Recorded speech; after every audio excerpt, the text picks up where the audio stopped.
varios legisladores que han abrazado varias organizaciones y que además han ganado mucha simpatía por lo que me ha tocado ver. Sí, usted que me diera un contexto más amplio. Decía yo en la introducción que si bien la corrupción no es el mayor problema de México, por lo menos no desde mi perspectiva, es mucho más grave la desigualdad y es mucho más grave la violencia, o esas dos cosas ligadas, la desigualdad que provoca violencia. Sin embargo, lo que se le está pidiendo al sistema democrático es que resuelva su problema de corrupción, porque probablemente la desigualdad y la violencia están muy ligadas al tema de corrupción. Entonces la corrupción se nos ha vuelto en un planteamiento, en un botón central, dice Enrique Cárdenas, justamente para enfrentar estas molestias con nuestra república, con nuestra sociedad. Ahora, crecen los escándalos de corrupción. Saber, no que un presidente municipal, que la fuerza del orden público en Iguala había sido corrompida y estaba a servicio de intereses oscuros, ha enojado no solo a los mexicanos, sino a muchos que viven fuera y que nos han señalado por esta circunstancia.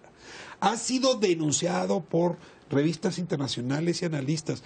Es lo que están pidiendo que se vayan todos. Es decir, sí está ahí. Y frente a eso, el presidente de la República presentó el día de ayer un par de reflexiones. La primera es que nombró a un nuevo secretario de la Función Pública, Virgilio Andrade.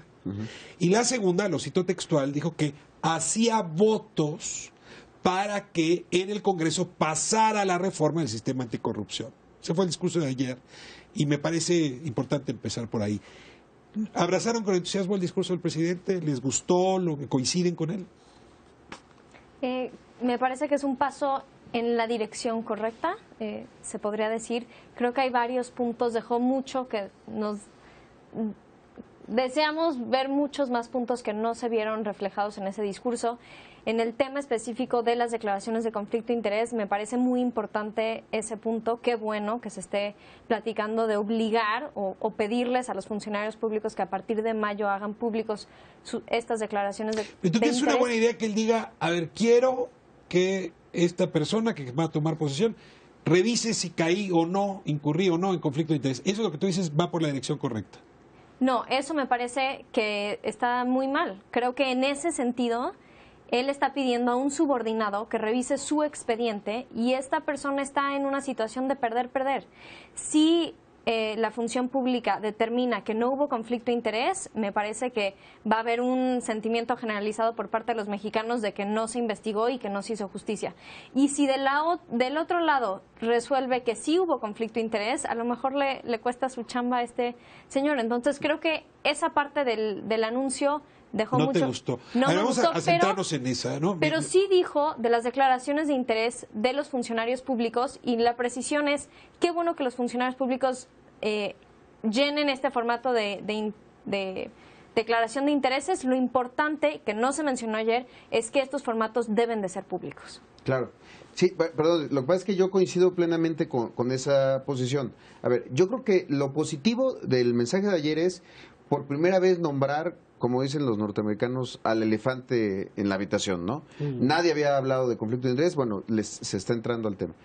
A mí no me gusta el tema que sean solamente acciones ejecutivas. Creo que a lo que debemos ir es a una legislación que no porque se los diga su jefe, los funcionarios del gobierno federal en mayo presenten su declaración de interés, sino porque es una ley y es una obligación. Los funcionarios presentamos la declaración patrimonial en mayo, no producto de una vocación de transparencia, sino porque está en la ley de responsabilidades de los servidores públicos. Ahí debería estar la declaración de interés. Segundo, ¿qué van a presentar en mayo? Cuando es un tema en el que nadie sabe cómo es una declaración de interés. Bueno, hoy en el evento, en el paso, en la acción política que dimos el día de hoy, junto con Transparencia y con INCO, estamos diciendo cómo. Y ahí está. Ahí hay un formato, hay un planteamiento, hay una metodología que, bueno, construyeron las asociaciones, entiendo, pues, acercándose a las mejores prácticas internacionales, que puede servir como referente. Entonces, esa es la segunda parte. Y la tercera, lo que decía Alexandra, no solamente que se presenten las declaraciones de interés, que éstas sean públicas. porque de nada servirá que vuelvan a presentar declaraciones de interés testadas o que las hagan sin reservas y que entonces solo las tenga el Contralor. Me parece que son los tres elementos para que una medida que, coincido, puede estar en el camino correcto, pues avance en ese camino. Tu evaluación del evento de ayer, y ahora regreso al conflicto de interés. Yo tengo el evento en tres partes. Hay una primera parte que es esta señal, esta instrucción de que los servidores públicos presenten una declaración de intereses, y es el reconocimiento que hay un problema grave y un vacío legal. Yo creo que está claro que el tema de conflicto de intereses no va a salir de la agenda pública en los próximos años. Es un tema central para restaurar la confianza en el gobierno. Segunda parte, la respuesta al Consejo Coordinador Empresarial, que yo creo que es un tema muy, muy sutil, pero que hay que tener sobre la mesa. El Consejo pone una carta de ética. Propone un código de autorregulación y dice, yo me voy a empezar a contener porque soy parte del problema. Gutiérrez Candiani lo ha dicho con toda claridad en los espacios públicos. Para que haya corrupción, alguien que cohecha. Se necesitan de las empresas y las empresas tienen que cambiar. Y hay una respuesta en el informe, en el mensaje presidencial, alrededor de los protocolos para que se relacionen servidores públicos y empresas, que también es un tema nuevo, todavía no tan candente como el de conflicto de intereses, pero que si no resolvemos ahorita se puede convertir en un problema mucho más grave. Entonces, este es el segundo tema. El primero son las declaraciones, el segundo es una respuesta del Consejo Coordinador, y el tercero... El tercero es el que hemos estado conversando durante los últimos minutos. La posición incómoda la que pone a la Secretaría de la Función Pública al solicitarle que investigue un caso, ¿bajo qué marco jurídico? Bajo el marco jurídico vigente que sabemos todos que tiene un vacío legal en materia de conflicto de intereses, tengo que ir a bajo corte, una metodología internacional, no lo sé, ¿no? Tengo que ir a corte, pero sí necesito que ustedes que le entienden mejor que yo al tema, me expliquen. ¿Nombran un secretario de una secretaría que no existe para hacerse cargo de un delito que no existe, con un marco jurídico que no existe? Tenía ahí un viejo amigo que me decía, eso es colocar a alguien entre el perro y el poste. Me voy a corte, regresamos en un momento.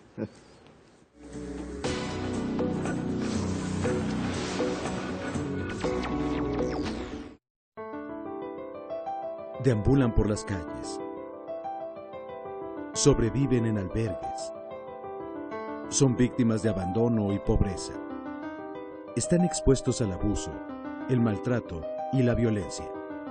Son huérfanos. Niños sin hogar. Domingo 8 de febrero, 19:30 horas.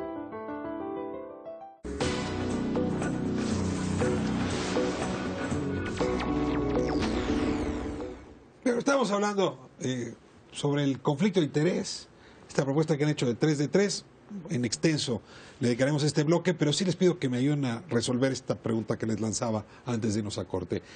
Es misión imposible. ¿No? Ni Tom Cruise la podía sacar. ¿Por qué lo hizo así? ¿Qué lo llevó a decidir una cosa tan extraña? En lugar de nombrar un ajeno a su propio círculo de influencia, a que hiciera esta investigación y entonces tomar legitimidad. Si hay una parte ahí que no, siento que no calculó el presidente o que yo no estoy entendiendo bien. ¿Alguna reflexión sobre esto? Mira, a mí me preocupa que todo este modelo, si se le puede llamar así, lo único que está evitando es legislar, porque no hay una sola llamada a al legislativo para que tomemos parte. Votos para el Sistema Nacional Anticorrupción. Pero si tú lo acabas de decir, si tenemos un delito que no existe, el de conflicto de interés, porque está enunciado nada más en la ley de responsabilidades de servidores públicos, pero enunciado de verdad de una forma que no sirve absolutamente para nada, y ahí la demostración está en la evidencia reciente, pareciera un modelo que lo que está evitando es que vayamos al fondo, que la declaración sea obligatoria, que tengamos un modelo que sea eficiente, que recoja experiencia internacional, qué sé yo. Entonces, a mí me parece que esa es la gran carencia del mensaje de ayer. Ahora, lo que a mí me trae inquieto, se los comparto, Alexandra, me gustaría oír tu opinión, es que sí hay una muy buena iniciativa de sistema anticorrupción. Esa iniciativa se frenó en diciembre, si mal no recuerdo, porque la bancada, creo que del PRI, dijo que eran demasiadas facultades las que este sistema le iba a otorgar a la Autoridad Superior de la Federación. porque propuso que el Consejo Anticorrupción lo presidiera el presidente con los gobernadores. Y esas dos cosas se volvieron inaceptables, si no mal recuerdo, para la oposición. Es decir, quien no hizo votos para que eso saliera fue el propio PRI, partido del presidente. Entonces, no alcanzo a entender qué quiso decir, tú me puedes ayudar a interpretar, con hago votos para que pase la iniciativa. Pues mira, nada más aunando a este problema del delito que no existe y la complicación, también incluso si se determina que sí hubo conflicto de interés, no sabemos ni siquiera qué procede. ¿Qué consecuencias hay? ¿Qué consecuencias hay? ¿Qué va a pasar con el presidente si se determina que sí hubo un conflicto de No va a interés? pasar Entonces, nada. El presidente solamente puede ser procesado por delitos muy graves. Lo Traición digo a la fuerte, Entonces, asesinar a alguien, ¿eh? O sea, no hay otra cosa por la que se puede perseguir. Entonces esto agrega un poco al sentimiento de que es casi un chiste que se esté manejando este asunto de esta manera.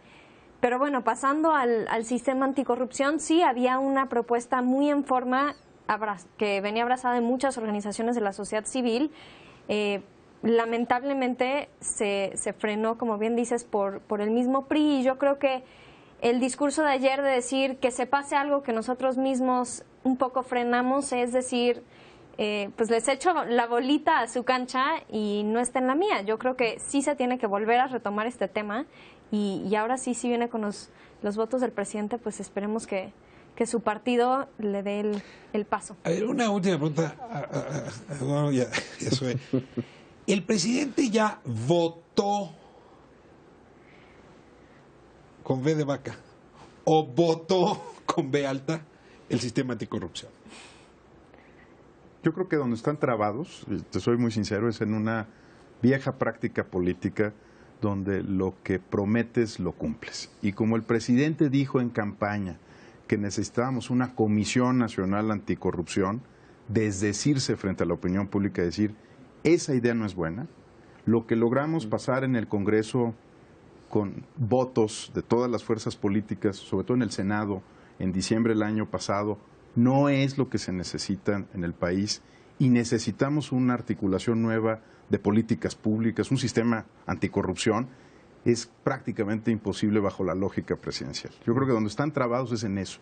Yo les ofrecí un fiscal, una comisión, un órgano constitucional autónomo y ahora acepto que haya un sistema nacional anticorrupción, pero no es lo que les prometí. Yo creo que están trabados en la lógica presidencialista. Virgilio Andrade es el arquitecto del superfiscal, de la supercomisión anticorrupción, y ahora lo nombraron secretario de la Función Pública. Es decir, en realidad le está dando paso a su propia iniciativa al nombrarlo, ¿o me equivoco? Sí, me parece que podría interpretarse de esa manera, pero eso no salva el hecho de que sea un funcionario que dentro de la jerarquía burocrática pues va a tener que investigar al que lo está nombrando, ¿no? Bueno, vamos al tema de su propuesta. A ver, yo creo que está muy claro qué quieren decir con declaración de impuestos. Ya lo explicaron en la introducción. Pues si me vas a cobrar impuestos y tú vas a poner los impuestos, pues demuéstrame que tú los has pagado. Pues es un asunto natural. Entonces, no le veo mayor problema. Sin embargo, sí puede alguien argumentar que esos son datos personales, privados. Que cuánto pago yo de impuestos, pues no tiene por qué importarle a nadie. Que además si presento mi declaración nadie la va a entender porque hay deducciones que solamente mi contador, Hacienda y yo entendemos. Entonces que se va a prestar a grillas, va a abrir puertas y debilidades. A ver, vamos a centrarnos en eso. ¿Por qué la declaración de impuestos y cuál es el riesgo que enfrenta esta propuesta para volverla viable en el caso de los legisladores o candidatos que van a participar? Sí, yo creo que ahí hay un tema de fondo que puedo compartir con muchos respecto a lo delicado que puede ser el tema de la declaración de impuestos. En el formato que pueden encontrar en legisladorestransparentes.mx, lo que presentamos nosotros fue la carátula del sistema de administración tributaria de que hemos pagado los impuestos sin entrar al detalle de fondo en ese tema. Aunque la carátula sí dice... El acuse de recibo. De pago de impuestos. No tiene que decir la cantidad. No. El acuse de recibo. El acuse de recibo, lo que nos importa a nosotros es saber que eres un contribuyente, ya si si te estás haciendo bolas con el SAT eso es otro asunto. Lo que nos preocupa a nosotros es poder de alguna manera garantizar que sí estás pagando impuestos. Ahora, se llama DIOT, ¿no? Hay una... Es un sello digital. Es un sello y un digital comprobante. que, por cierto, a muchos nos los piden en nuestros trabajos. Es público. Es público. Sí. Entonces, es así de sencillito. Sí. Entonces Exacto. no hay violación a tu intimidad, a tus datos No. personales. No. Resuelto el tema. Blindado. Pasamos a la declaración patrimonial. Suena muy razonable, pero ahí les van los peros. En sociedades como la estadounidense, presentar la declaración patrimonial y demostrar que uno tiene mucho dinero atrae votos. Ese hombre es exitoso, ha trabajado, Sí. no va a robar. En México, demostrar que uno tiene mucho dinero es una cosa complicada. Inmediatamente despierta envidias y celos y dudas y sospechas. No cabe que presentar la declaración de impuestos, perdón, la declaración patrimonial acabe siendo contraproducente. Se los pongo sobre la mesa. Pues mira, yo recuerdo mucho cuando Joseph Biden fue nombrado compañero de fórmula de Obama, una de las cosas que presumía era que era el senador más pobre del Senado norteamericano. También puede funcionar en sentido inverso. Un cuerpo colegiado como el Senado, yo estoy seguro que tendrá enormes disparidades, incluso porque en términos de edad hay una brecha enorme, o sea, es lo menos homogéneo que podamos imaginar. En ese sentido, yo sí creo, y lo digo siendo representante del estado más pobre del país, que si bien puede ser algo que contraste, que incluso que pueda hasta levantar, no sospecha, pero por lo menos sí hasta enojo, vale la pena ese costo, vale la pena en función de si es una forma de ponernos ante la opinión pública de manera abierta y transparente Y decir, en sus mi ojos. patrimonio es bien habido, lo Así obtuve es. de manera legal, no tengo nada que esconder. Así es. Y la segunda, pues, que sea pues, cumplir con el ejemplo, ¿no? Que creo que eso es básico. Uno no puede hablar de estos temas si no está dispuesto a hacerlo. Muy bien. Pues pasamos al más complicado de explicar. Yo me acuerdo cuando Diego Fernández de Ceballos era senador de la República, líder de la bancada del partido en el poder federal. Y mientras ejercía en ese papel, su despacho, al cual no renunció, litigaba asuntos en contra del gobierno federal. Carlos Jan González, mientras era regente de la ciudad, ponía a sus propias constructoras a hacerle servicios a la ciudad. Por cierto, dirigidas por su hijo, ¿no? Carlos Jan Ron. ¿Puedo seguir con los ejemplos? Sobra. ¿Para qué me aproximo al presente? Diego Fernández, Carlos Jan González decían, es normal, no tiene nada de malo. Y en efecto, dado que la noción de conflicto de interés no es próxima a la cultura mexicana, a la cultura política, es muy difícil entenderlo. ¿Cómo le van a hacer para, primero, convencernos de que el conflicto de interés puede definirse y combatirse? Y segundo, que esta declaración de intereses puede combatir el conflicto de interés. Son dos cosas distintas. A mí me pareció muy interesante toda esta experiencia de aprendizaje que vivimos tanto en el IMCO, Transparencia Mexicana lleva mucho más tiempo trabajando en esto, pero también los legisladores. Al momento de elaborar estos documentos, sí hubieron momentos en los que, elaborar los documentos, sí hubieron momentos en los que decíamos, wow, no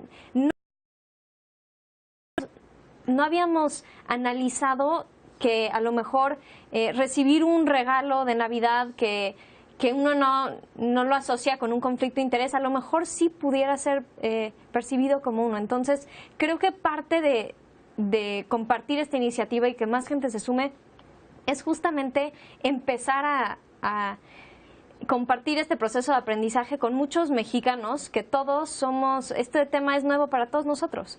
Entonces, sí creo que esa es una parte ejemplo es importante. muy bonito. Eso ya está en la legislación. Hay que devolver regalos de arriba de un monto desde hace mucho tiempo. precisamente porque Sí. provocan conflicto de interés. Sí. Te puedo estar comprando con un regalo. Así es. Claro. Bueno, digo, perdón por los ejemplos, pero el tema del gobernador de Virginia, que no solo tuvo que renunciar, está en la cárcel, fue producto de obsequios y de donaciones. Es que es muy Que bonito esa historia. que además, muchas veces pudiera haber hasta desconocimiento de que se está pudiendo entrar en ese contemos esta conflicto. porque es muy bonita. A ver, él y su mujer utilizaron la Casa de Gobierno de Virginia para promover productos alimenticios medianamente piratas. ¿No? Piratas, en realidad. Curaban desde las agruras hasta la celulitis. A cambio, el dueño de esa empresa les dio regalos diversos por 2.100.000 pesos. Perdonen que repita la cifra, pero es chiquitita. Sí. Y el tipo se fue año y medio a la cárcel y año y medio de trabajo social como penalidad, y se le cayó la posibilidad de ser candidato a la vicepresidencia republicana porque ahí iba. A ver, Sí. ahí sí hay Claro. noción del conflicto de interés. Claro, y mira, yo creo que ahí es un proceso, porque tú comentabas los casos típicos de Fernández Ceballos, Hank González y demás. Creo que hemos pasado, porque antes se creía que la corrupción, y aquí está alguien experto que puede corregirme, era solamente el hecho de robarse de las arcas públicas, ¿no? Si robabas el dinero del gobierno, O sea, del granía. presupuesto. Exacto. Lana De acá para comprarme acá. zapatos en Los Ángeles. Y se acabó. El asunto es que fue evolucionando, porque puede ser que en ese momento Hank dijera, yo no estoy robando, solo estoy poniendo a mis empresas las cuales tenía desde antes de regente. Eso es un delito. Antes el regente había sido gobernador del Estado de México. Y ahí te vas y ahí está toda la historia para atrás y para adelante. Pero a lo que voy es esto. Nos estamos dando cuenta que hay relaciones, que hay muchas veces acciones que pueden formar parte de la normalidad de la actividad política, que podrían configurarse en un conflicto de interés. ¿Cómo vamos a evitarlas? Declarándolas. Es muy simple, ¿no? O muy complicado. O muy complicado, pero Porque por si lo las menos... declaro y tengo conflicto de interés, es muy complicado. Pero será más y muchos fácil- políticos mexicanos, quizá tú no, pero un porcentaje muy alto traen conflicto de interés. Mira, yo creo que el hecho de poderlos ir declarando, y algo que discutíamos en estas sesiones, era quizá el acto que se debe de perseguir, es la mentira. Es que te cachen con la mentira a partir de que haya una relación de esta naturaleza que tú no declaraste, pero que después a la postre resultó que se hace evidente y se hace público que hubo alguna relación. Poníamos un ejemplo, un senador de la República se viene a vivir al DF porque representa algún estado de provincia. Y entonces algún empresario le dice, yo te presto un departamento, ¿por qué no vives ahí? Para que no gastes, tú no tienes casa. Bueno, pero esa relación que alguien puede decir es de lo más sana, pues, no mi tiene amigo. esto, es mi amigo, puede convertirse potencialmente en un conflicto de interés si ese amigo resulta que después le pide que actúe de una forma distinta a la que hubiera sido su voluntad sin esa relación. Eduardo. A ver, lo que más me gusta del tema que nos regaló el presidente de la República a raíz de su propia conducta, que es el tema de conflicto de intereses, es que nos va a permitir construir, Ricardo, una nueva clase política. Porque lo que está detrás del tema de conflicto de intereses es cómo se ha construido el poder en México. Esos favores personales, esas amistades que no son tal, ¿no? Que a veces están invirtiendo en algún candidato, en algún político para después cobrar, ¿no? Yo te presto un departamento, no sé cuándo va a ser útil pedirte algo a cambio. Lo que estamos tratando de destrabar aquí, y la razón por la cual vale la pena esta pelea y todas las peleas que vamos a tener que dar para explicar este asunto, es que vamos a cambiar la naturaleza clientelar de la política en el país. Porque vas a tener que ser muy cuidadoso en saber, pues si te sientas en un consejo de administración, ¿para qué lo haces? Si llenas tu currículum de medallitas, ¿no? Tú has visto muchos currícula de la clase política donde son consejeros de todos, integrantes de todos los gremios. Bueno, vaya, ¿no? Son personajes ejemplares. No sé cómo les alcanza la vida, ¿no? Para estar sentados en todos esos espacios. Van a empezar a borrarse lugares porque hay potencial conflicto de intereses. Vas a pensar muy bien si te invitan al consejo de administración de una empresa, si quieres estar o no. Vas a pensar muy bien en dónde inviertes tu dinero, ¿no? Porque puedes estar en el sector que después vas a tener que regular y tendrías que discutir públicamente si hay conflicto de intereses o no. va a ser difícil convencer a muchos y va a ser más difícil convencer a aquellos que han vivido en los conflictos de intereses durante toda su vida, ¿no? Pero en algún momento tenemos que pintar la raya, ¿no? Y decir, esta clase política, construida bajo estas reglas, Ricardo, ya no da. A ver, Eduardo, debe ser mi estado de ánimo. Anda cortado como el café. Hablas como si ya hubiera habido una legislación. Como si quienes van a aprobar esa ley ya hubieran descontado el golpe que van a recibir con una ley de este tipo. Hablas como si ya hubiera pasado. Ayúdame a entender por qué están tan confiados de que esto, que es apenas una pálida iniciativa, se va a convertir en una realidad en este periodo de sesiones, o déjenme decirlo, en este sexenio, porque yo no alcanzo a ver las cosas con esa luminosidad que hoy traes, que me iba a suponer que andas enamorado. Porque he estado enamorado muchos años de mi pareja. Y sigo estándolo, por cierto. Sí, y con bien, mucho ¿no? gusto. ¿Sabes por qué, Ricardo? Porque tú no puedes, digamos, seguir masacrando la idea de que nuestra democracia no funciona como sociedad, seguir diciendo que se vayan todos, seguir diciendo que esto no funciona, que todos somos corruptos, que esto es un desastre y que podamos seguir siendo un país viable en el futuro. Digo, no es optimismo. Está reñido. No, tenemos que entrarle por algún lado y este es un lugar, esta es la rendija por la cual vamos a empezar a cambiar a la clase política en el país. Y lo hago no por la convicción que puedan tener algunos legisladores, los presentes están en un lado de esa ecuación, u otros que se van a oponer.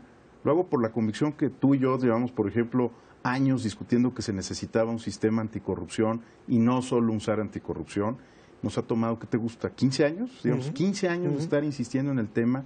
Hoy recordaba en la mañana, la primera vez que yo declaré sobre conflicto de intereses a un medio de comunicación, sobre el tema legislativo, ¿no? Cómo se tenía que procesar, fue hace 12 años.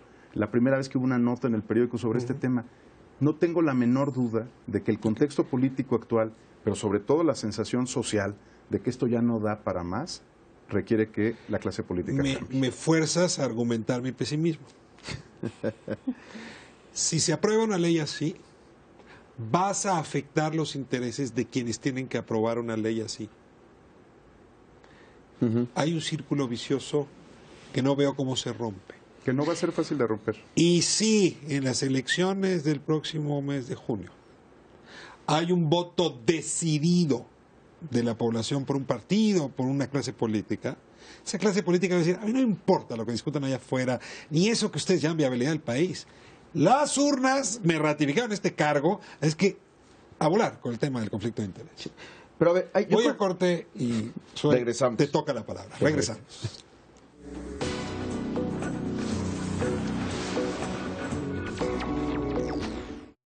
Bienvenidos al tour más completo por el país más grande de Latinoamérica. Vamos a recorrerlo todo, de la selva a la playa, de pueblos a ciudades, de recintos coloniales a rascacielos.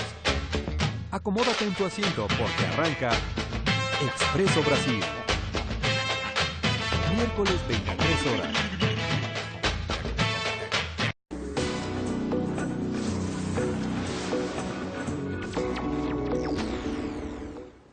Estamos de vuelta en Espiral. Nos quedamos con una reflexión de Eduardo Bojorquez donde decía la viabilidad del país y avanzar con esta serie de iniciativas para luchar contra la corrupción son la misma cosa.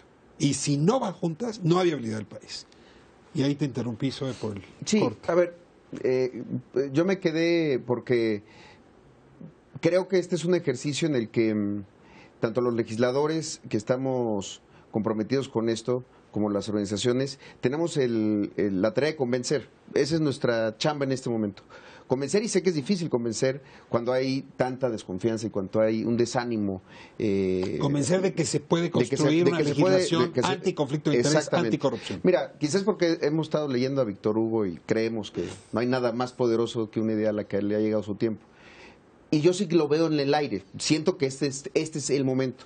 Pero para no caer en algo que podría sonar ingenuo, sí creo que la iniciativa que tienen las organizaciones respecto al 3 de 3 para candidatos, sí los puede amarrar y los puede obligar a entrar en el momento en el que todo el mundo está dispuesto a ofrecer lo que sea. que es la campaña electoral. Si en el momento de la campaña los candidatos firman, no solamente entregan sus 3 declaraciones, además hacen el compromiso público de legislar en materia de conflicto de interés, por lo menos en la Cámara de Diputados tendremos un caucus bastante grande de gente que no va a tener de otra, o tendrá de otra, mentir y seguir abonando en este descrédito. Lo que ustedes creen es que esta iniciativa que hoy lanzaron va a llevar a que muchos candidatos no les quede otra que presentar los 3 documentos. Déjeme tomarlo por cierto, y me preocupa el último documento. Si yo tengo un hermano que está en telecomunicaciones, lo tengo que poner en mi declaración de interés.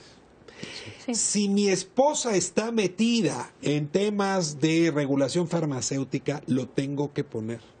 Si yo tengo acciones en la bolsa que acaban siendo las de una constructora, lo tengo que poner.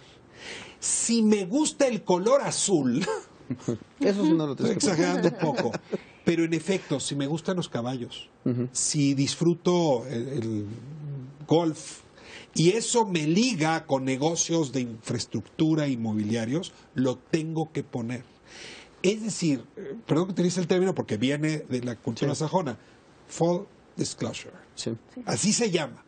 Por cierto, algo que yo no he visto solo en los políticos. En los periodistas estadounidenses es muy común. Claro. Que el periodista diga, mis ingresos vienen de aquí, no nada más cuáles son.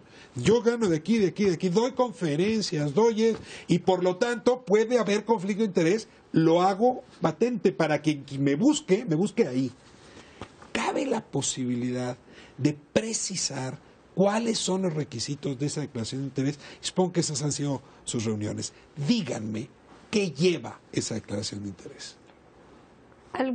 Y No, por por favor, favor, contribuyan a esto, pero empieza preguntando sobre consejos no solo del declarante y también de la familia cercana. Consejos de administración. Participaciones en consejos de ¿Has administración. participado o participas en consejos de administración? Exactamente. Al momento de llenar la declaración, ¿en qué consejos diversos, pueden ser filantrópicos o lucrativos, te están sentando tú y la familia cercana? Participaciones Primero y accionarias. segundo grado, ¿no?, de parentesco. Padres, hijos y Padres, hijos, cónyuge. hermanos, cónyuge. La siguiente sección es sobre participaciones accionarias. Tienes participaciones accionarias en empresas, en la bolsa, por ejemplo, tanto el declarante como Sociedades de la familia. anónimas, sociedades civiles, sociedades que cotizan en bolsa. Exacto. Después entra a, obviamente, cuáles son, si tienes inmuebles que de los que estás percibiendo una renta, por ejemplo, que si tú legislaras en una carretera que va a pasar por tu casa. Carteleras. Sí. O sea, los legisladores que han estado legislando sobre las carteleras y los anuncios panorámicos tienen anuncios panorámicos. Sí. Exactamente. También existe una sección sobre viajes pagados por terceros, que no sea, en este caso, El propio Senado. el la propio Cámara. Senado, la Cámara de Diputados. O sea, si PepsiCo te lleva de vacaciones al Super Bowl, Decláralo. Inclúyelo en tu... me han llevado, o voy a ir, Sí. o cómo lo declaras. No, lo que hicimos No, ya para es, este posterior. era delimitarlo al periodo desde que tomaron protesta como senadores, como diputados. Entonces, desde que tomaste protesta, has tenido viajes patrocinados por otros. ¿Quiénes te han patrocinado tu informe? Actividades. ¿Quién te ha regalado algo para que Pero, tú... ¿por qué no en los Donativos. últimos 5 No, no. años? ¿Por qué a ver, pues los intereses son los que juegan un poco antes de que tomas protesta, pues si nadie nace el día que toma protesta, ¿por qué no echarlo para atrás?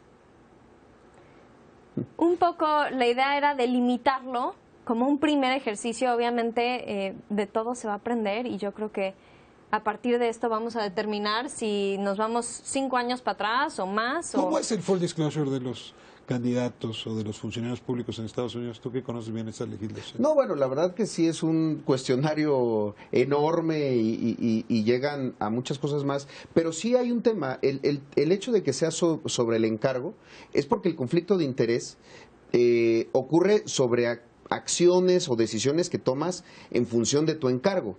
Es cierto, puedes tú pensar, bueno, pero si hubo una patrocinio hace un Durante año tu antes, campaña, pues por bueno, ejemplo. tendría lógica. Y creo que son de El las conflicto de cosas... interés se da en periodo de campaña, fundamentalmente. Claro, sin pues ahí duda. donde nace el clientelismo al que hacía Sí, referencia y ese Eduardo. tipo de donaciones, ese tipo de apoyos, pues es el momento en el que se presentan.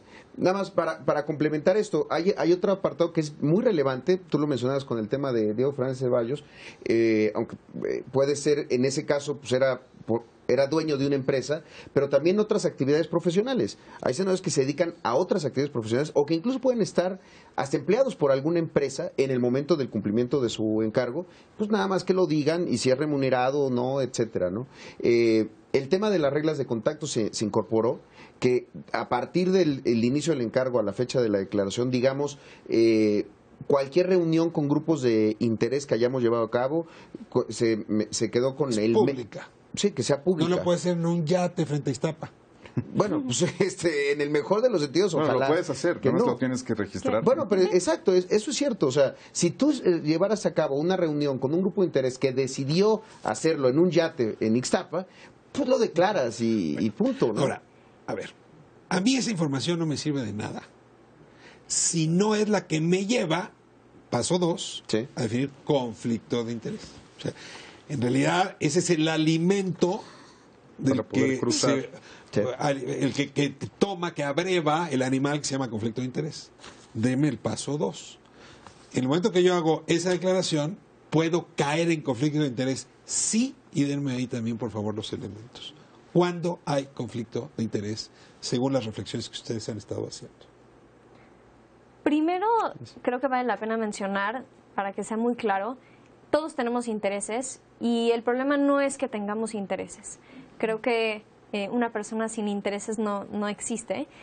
Lo que nosotros queremos a partir de esto es, si una persona se ve obligada a transparentar esto, a lo mejor va a pensar 2 veces si su esposa trabaja en una refresquera, a lo mejor se va a acercar idealmente a un comité que estuviera funcionando a decir, mira, esta es mi situación, mi esposa trabaja, es directora de una refresquera en México, ¿crees que hay conflicto de interés si yo voto sobre el impuesto al refresco? Esos son los ejercicios que queremos que empiecen a ocurrir. A ver, el médico, cuando va a operar, prefiere no operar a su propio hijo porque se puede equivocar. Entonces, en efecto, se disculpa. Ha habido casos de ministros de la Corte que Sí, dicen- José Ramón Cosío. José Ramón Cosío en el tema de la legislación de telecomunicaciones, aquella llamada ley Televisa, que dice, pues yo participé hace tiempo en la elaboración de una ley. Desde o de el una- ITAM, ¿no? Entonces y no puede. no puedo. En fin, eso suele suceder. Ahora, esto puede ocurrir ahora. Dada la declaración de interés que yo hice, yo no puedo... A ver, vamos a suponer que un secretario de Comunicaciones y Transportes vive en la casa que le regaló, le prestó, le cedió un constructor. No puede contratar a ese constructor. No Sí. puede participar del proceso de licitación en el que está la empresa donde pues que le prestó, le regaló, le Que lo financió benefició, ¿no? o lo benefició. Eso no Claro. lo dice la ley hoy. No lo dice. ¿De qué sirve la declaración de intereses si no hay una ley que defina eso? No, por eso la idea del día de hoy es que esos 3 declaraciones se acompañen de un compromiso de legislar en la materia, porque el vacío legal no se va a resolver con el ejercicio cívico de publicar las declaraciones. Tiene un efecto preventivo y bastante preventivo, déjame aclarar Te va a por inhibir. qué. Pues va a inhibir muchas Claro. conductas, como lo decía Alexandra hace un momento, que te parecerían naturales. Le vas a pensar 2 veces antes de entrarle a cierta reunión o hacerlo en privado o en un yate o en frente a Ixtapa. Pero sobre todo por otra razón que yo creo que hay que explicar del conflicto de intereses. Cuando el conflicto de intereses se presenta, deja de ser conflicto de intereses y puede tornarse en una conducta delictiva distinta. Si se probara, por ejemplo, que a cambio de la renta de una casa o del financiamiento se obtuvo algún beneficio en una licitación o en una ley, ya no estamos hablando de conflicto de intereses. Muta el conflicto de intereses a tráfico de influencias, a cohecho, Que sí está, que sí está están en regulado. el código, bueno, están en la ley de responsabilidades administrativas para los asuntos administrativos y en el Código Procesal Penal. Esa es la maravilla del conflicto de intereses. Nunca te quedas en situación de conflicto de intereses y ya, ¿no? Una vez que se consuma, puede mutar en otra conducta delictiva. Ahora, estamos hablando del conflicto de interés cuando tienes un cargo público. Pero una vez que ese concepto entra en la cultura, hay que decir que el conflicto de interés está presente en todos los ámbitos. Claro. En el de las empresas, en el de las universidades, en fin, en el de las escuelas, etcétera.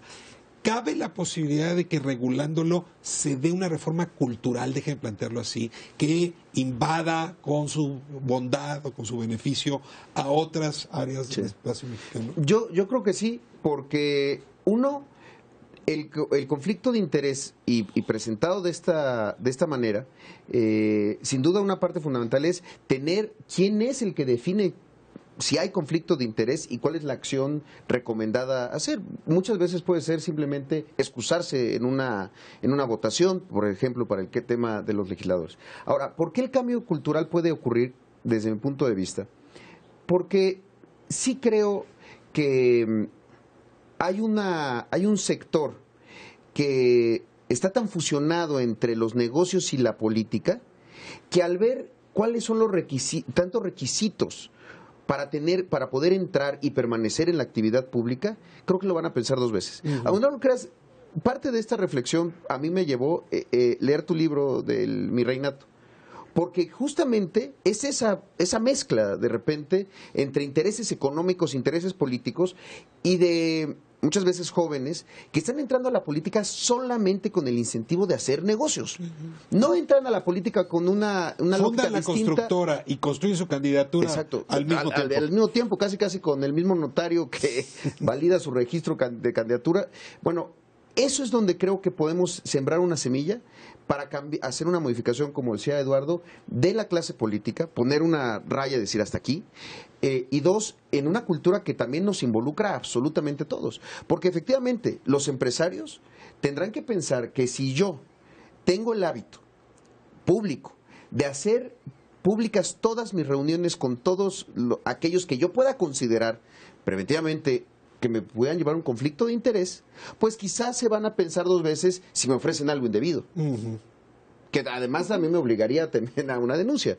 Pero vaya, creo que son ese tipo de modificaciones de conductas y de hábitos, pues que van a llevar un tiempo a que se vayan asimilando, asentando, y que lo que queremos hoy es, permítanme decirlo así, casi experimentar sobre el tema, para ver las limitaciones, dónde hay que avanzar más, dónde hay que acotar y que llevemos a la mejor les lanzo a un terreno distinto, pero que en realidad es muy inquietante cuando hacen este planteamiento.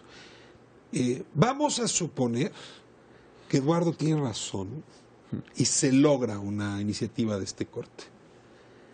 ¿De qué sirve regular el conflicto de interés a nivel federal si en los municipios y en los gobiernos estatales está todo lo que da? A menos que estén pensando también darle un palazo al federalismo en este tema. Una ley general donde todo se regula. ¿Cómo resolver esta discusión? Porque, a ver, sí hay conflicto de interés cuando Diego Fernández de Ceballos litigaba contra el gobierno federal. Pero el conflicto de interés está con el inspector de licencias, que al mismo tiempo es el que tiene restaurantes, o el inspector de transporte, que al mismo tiempo tiene las líneas de microbús, o el presidente municipal, que es delincuente y al mismo tiempo impone la ley. A ver, ¿cómo hacer para que esto realmente llegue a donde más problema hace y nos transforme en ese país que Eduardo describió? Bueno, no dije que iba a ser mañana, ¿no? Hay que empezar en algún sitio. Y ese sitio se llama Sistema Nacional Anticorrupción, Ricardo. Regresamos. Yo creo que esa es la razón por la cual no le hemos dado la vuelta a la tuerca, seguimos atrapados en una idea tan abstracta para muchos, pero que tiene que revisar estos asuntos a profundidad. Tú lo sabes, en las discusiones sobre el Sistema Nacional Anticorrupción, uno de los temas centrales es el régimen de responsabilidades políticas y administrativas de los servidores públicos. No solo para el ámbito federal, para cualquier servidor público en el país. Ahora hemos descubierto que hay tantos formatos de declaración patrimonial como órganos legislativos, como poderes, pues que tú no puedes ni siquiera comparar lo que hacen en un lado y en el otro. Yo no estoy, por supuesto, diciendo que se trate de centralizar políticamente al país una vez más. Yo no creo en eso. Creo que hay que fortalecer al municipio, creo que hay que fortalecer a los estados. Pero sí creo que es central fortalecer la información sobre todos los órganos de poder. Una ventanilla público. única donde yo acuda a saber el inspector de licencias de Xochitepec, Morelos, el secretario de Economía del gobierno de Colima y el senador Zoe Robledo. Que todo esté en una misma base de datos. Y hoy existe, a lo mejor otra vez peco de optimismo, pero hoy existe la tecnología que no teníamos hace 25 años para hacer esto posible. Y fíjate la maravilla, es de tal manera económica esa tecnología que dos organizaciones civiles, sin recursos prácticamente, con la capacidad de programación y el talento de nuestros colaboradores, pudieron construir una plataforma para el Poder Legislativo. Déjame decirte exactamente cuánto tiempo tardó la construcción, en 10 días hábiles, ¿no? Entonces estamos hoy en posibilidad de construir con la tecnología lo que antes era posible. Si cambiamos el marco jurídico con el tema del Sistema Nacional Anticorrupción, estaremos cerrando pues lo que llamamos en el gremio la promesa del gobierno abierto, ¿no?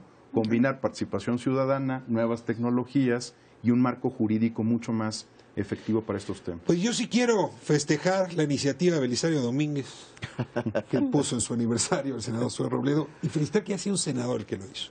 Creo que manda un mensaje clarísimo que es injusto tratar a todos los funcionarios y legisladores de la misma manera. Los hay de muchos tipos, como hay muchos tipos de seres humanos, y es un acto valiente que supongo será imitado por quien tenga la catadura moral de presentar al desnudo estas declaraciones. Celebro que las organizaciones de la sociedad estén de esta manera dispuestas y convenciendo a otras organizaciones, y celebro también la frescura de la nueva generación, Alexandra. Ojalá este país que Eduardo desea se parezca más a ustedes y menos a nosotros. Les agradezco muchísimo esta oportunidad y este diálogo. Nos vemos la próxima semana aquí en Espiral, Canal 11. Gracias por habernos permitido entrar en sus hogares.